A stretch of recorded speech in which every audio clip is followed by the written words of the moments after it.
아까 말씀드렸던 그 실명 인증 가상 계좌를 발급받지 못하는 거래소들이 네네. 대안으로 쓰고 있는 게 이제 벌집 계좌라는 거잖아요. 근데 이제 벌집 계좌를 원칙적으로 정부에서 이제 막는다고 했는데 뭐 대놓고 지금 KRW 입금 가능하다라고 이제 중국 특히 중국계 그 거래소에서 홍보를 하고 있으니까 그런 부분에 있어서 문제점이 좀 있지 않냐라는 네. 내용입니다. 예. 사실 여기 지금 방송을 시청하시는 분들 중에서도 굉장히 많이 소위 말하는 그 4대 거래소, 빗썸을 포함한 그 실명 확인, 그 가상 계좌를 쓰는 거래소 네 군데를 빼고서 요새는 그렇게 배당형 코인을 주는 저는 일종의 약간 이게 뭔가 펀지 사기 아닌가 싶은 느낌의 약간 거래소들을 이용하시는 분들이 많은데요. 네 군데 거래소, 빗썸을 비롯한 네 군데 거래소를 빼고는 실명 확인된 가상 계좌를 발급받지 못했습니다. 은행으로부터. 이게 무슨 얘기냐? 이게 그 규제의 이 역사로 가보자면 2017년 말에 그렇게 네. 시장이 폭등하고 하면서 정부가 대책을 내놓겠다라고 하면서 결과적으로는 사실 전공법은 뭐냐? 네네. 이 거래소, 암호화폐 거래소를 뭔가 일종의 금융기관처럼 취급을 해서 여기서 투자자 보호를 해야 되는 거거든요. 일종의 뭐 증권사랑 비슷하다고 보고. 네네네. 그런데 이게 정부 입장에서는 야 이거 암호화폐 거래소를 우리가 만약에 금융기관이다라고 인정을 하면 마치 국민들이 이거 정부가 공인한 거 아니야 비트코인을? 라고 착각을 해서 오히려 시장을 과열시킬까 봐 그걸 못하는 거예요. 그걸 못하는데 이걸 어떻게 좀 단속을 해야 되니까 네. 한 방법이 뭐냐? 야 실명 확인을 해. 실명 확인. 어. 그래서 자금 세탁 우려가 있으니까 실명 확인을 해. 그래서 자금 세탁 방지법을 적용을 하겠다라고 한 건데 그 자금 방지 세탁 그 의무가 있는 그걸 단속해야 되는 의무가 있는 그 의무를 거래소가 아니라 은행한테 줬어요. 그러니까 은행이 니네가 거래하는 거래소에서 만약 문제가 생기면 다 니네 은행 책임이야. 오. 근데 이게 은행이 만약에 그래갖고 걸리잖아요. 그러면은 정말 다른 영업을 다 못하는 거예요. 그렇죠. 사실 가상계좌 발급해줘가지고 제가 알아보니까 그 계좌 한 개 개설하는 당 뭐 한 100원밖에 수수료가 안 된다고 해요. 이제 푼돈 벌자고 해서 은행업을 다 망칠 수는 없는 거잖아요. 그렇죠. 그러니까 이제 그 은행들에서는 이거 안 되겠다. 그래서 갑자기 이제 실명 확인 가상계좌를 발급을 안 해주는 식으로 이제 하는 거죠. 그렇게 되니까 이게 문제가 뭐였냐면 그러면서 이제 정부 한 일이 뭐냐면 야 실명 확인 가상 계좌는 은행 책임이야. 너네가 해. 은행이 알아서 하는 거고. 그리고 벌집 계좌 이건 안 돼. 이 벌집 계좌는 뭐냐면 이렇게 법인 계좌가 있어요. 그럼 내가 이래서 뭐 A라는 거래소가 있으면 네네. 그 A라는 거래소에서 돈을 받을 때 내가 입금을 하잖아요. 그러면은 그 혹시 벌집 계좌로 입금을 해보신 분들이 있을지 모르겠는데 벌집 계좌 입금할 때는 자기 입금 코드를 쓰라 그래요. 그럼 예를 들어서 뭐 01번을 써서 입금을 해라, 100만 원 네네네. 입금하라 하고 미리 이제 그 알려주고 그다음에 01번을 써서 입금을 해야지 그게 내 걸로 인정을 받아요. 만약에 입금을 할 때 그 코드가 아니라 01이 아니라 뭐 03을 썼어요. 그러면 이게 내 돈인지 네 돈인지 찾는데 한참이 걸려요. 왜냐? 이게 다 수기로 그냥 작업하는 거거든요. 실제로 그런 벌집 계좌 거래소들을 이렇게 검찰이 가서 압수수색을 해봤더니 이런 돈 입금, 입출금 관리를 엑셀 파일로 하고 있었던 거예요. 그래서 이제 주먹국으로 하고 있었던 거죠. 네. 그 큰 금액들을 엑셀 파일로 네. 관리를 하고 있었다고요? 그래서 이게 이제 아까 말씀드린 게 가상 계좌는 이제 은행에서 관리를 하는 거기 때문에 은행이 고객 돈과 거래소 돈을 분리해서 보관하고 있는지 아니면 이게 정말 실명 확인으로 되는 건지 혹시나 자금 세탁이 이용되지 않는 걸 은행이 감시를 합니다. 근데 이 벌집 계좌는 그냥 내버려져 있는 거예요. 그래서 이제 정부가 하지 말라 그랬어요. 네. 하지 말라고 하면서 하는 얘기가 뭐냐면 만약에 은행이 법인 계좌로 개설해줬는데 얘네가 이거 벌집 계좌로 쓰는 것 같아? 그러면 은행 니네 마음대로 그냥 그 거래를 중단해도 된다라고 했었거든요. 그래서 거래를 중단했어요. 네. 중단했는데 문제가 뭐냐면 그러니까 거래소가 그 10월 달에 지난해 10월에 어떤 한 거래소가 그 농협은행을 상대로 소송을 했어요. 야 너네 왜 우리 정상적으로 영업하고 있는데 마음대로 벌집 계좌라고 해가지고 거래를 끊어버려? 라고 법원에 소송을 했거든요. 네. 근데 어떻게 했나요? 거래소가 이겼어요. 그게 왜냐하면 금감원이 금융위원회가 금융당국이 은행 보고 하지 말라라고 한 건 어떤 특정한 법이 있는 게 아니에요.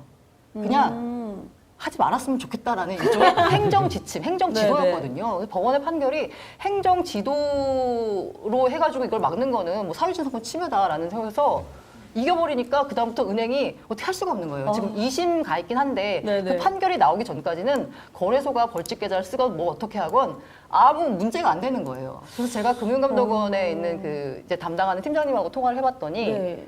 그 판결이 난 이후에는 뭐 어떻게 할 수가 없는 거예요. 왜냐하면 금감원이라고 하는 곳이 금융기관을 감독하는 곳이기 때문에 은행에다 얘기해서 야 너네 그대 벌집이니까 은행 거래 끊어라고 해야 되는데 네. 법원에서 그거 끊는 건 잘못됐다라고 거래소 편을 들어줬으니까 그렇죠. 이게 금감원 할 일이 없는 거죠.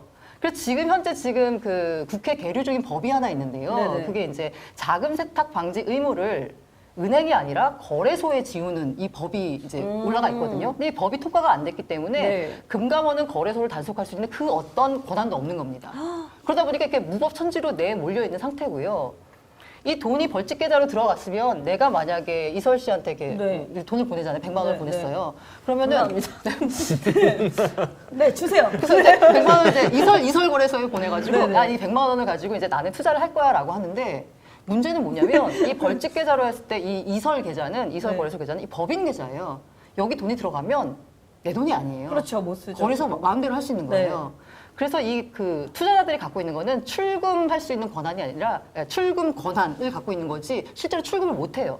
내 계좌면 내가 인터넷 뱅킹으로 내가 출금할 그렇죠. 수 있잖아요. 하지만 거래소에 들어간 돈은 내 돈이 아니기 때문에 거래소한테 야 나한테 출금 좀 해줘라고 요청할 수 있는 것밖에 안 되는 거예요. 여기서 승인이 나지 않는 한 안 해주는 거죠. 그러다 보니까 일부 거래소의 경우에는 하루 인출할 수 있는 현금 제한을 뭐 100만 원으로 둔다던가 맞아요. 뭐 아니면 본 적이 있는 것 출금을 같아요. 신청을 해도 무슨 이유에서인지 자꾸 거절을 하는 거예요. 맞아요. 오래 걸리고 맞아요. 그래서 그런 분들 보면은 야 그래서 내가 그건 뭐 인천에 있는 데까지 찾아가가지고 겨우겨우 뭐 돈을 다 받아냈다.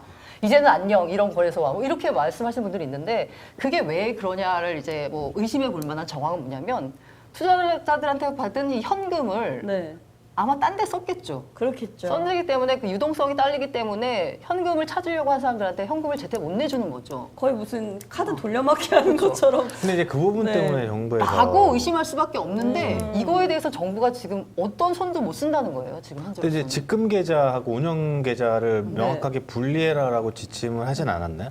그렇게 했던 걸로 알고 있는데. 하는데 뭐 아, 근데 지켜지고 있는지 확인이 네네네. 불가능하니까. 확인이 네. 불가능하죠. 특히 그 10월에 했던 그 코이니즈라는 거래소가 NH농협은행을 상대로 했던 그 판결 이후에 네. 그 이후에 또 다른 거래소가 또 신한은행을 대상으로 했을 때도 거기서도 또 법원에서 졌거든요.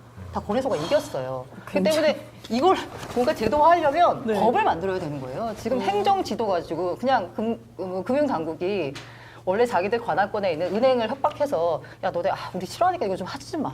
거래소랑 거래하지 마라고 얘기해주는 수준에서 하는 게 아니라 뭔가 제대로 된 법안이 마련이 돼야지 그에 근거해서 그 뭔가 감독도 할 수 있고 네. 규제도 할 수 있고 투자자 보호도 할 수 있는 거죠.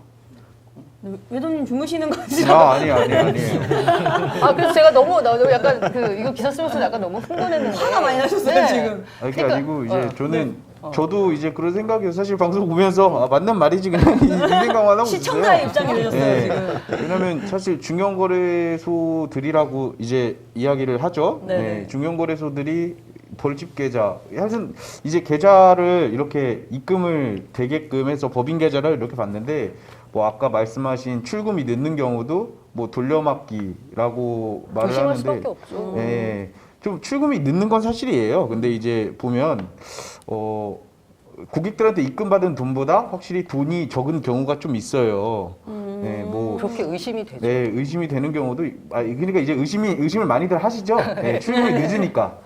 네, 그래서 저는 의심합니다. 항상 그런 거래소를 쓸 때 항상 주의하시라고 어. 항상 늘 이제 어떻게 될 수도 있는 그럴 수도 있기 때문에 항상 주의하셔서 쓰셨으면 좋겠어요. 그래서 제가 저는 네. 사실 그래서 그 네 군데 거래소를 빼고서 이렇게 벌집 계좌 운영하는 거래소들은 사실 이용을 안 하셨으면 좋겠어요. 여기서 무슨 사고가 터져도 사실 어떻게 할 수가 없는 거거든요.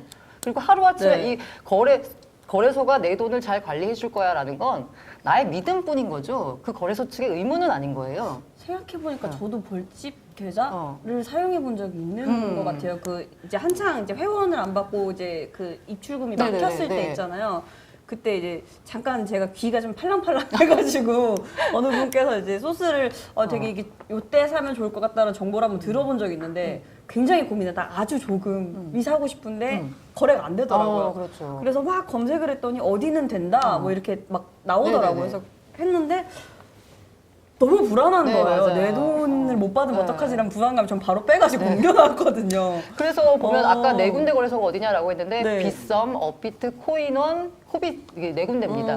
원래부터 영업을 하던 데에서는 네. 기왕에 하던 거였으니까 그냥 기왕에 해라고 했는데 네. 새로는 해주지 마라고 한 거고요. 아까 말씀드린 대로 이 정부 입장은 약간 이거 어쨌든 간에 이 뭔가 코인이나 암호화폐 시장은 뭔가 다 그냥 없어졌으면 입장에서는. 그쵸. 근데 이게 자꾸 살아나는데 이게 없어졌으면 좋겠으니까 없어지기를 바라는 마음으로 신규 실명 확인 가상계좌 발급을 은행 보도록 안 해주도록 했어요. 그래서 이렇게 뭔가 없어졌으면 좋겠다고 해가지고 이렇게 조치를 취해놨더니 벌어지는 일이 뭐냐? 오히려 더 안 좋은 방향으로 생긴다는 거죠. 이거는 실명 확인도 안 되고 자금 세탁 우려도 있고 투자자 보호도 안 되는 오히려 더 나쁜 방법으로 해가지고 덜의 수도 생겨난다는 거죠.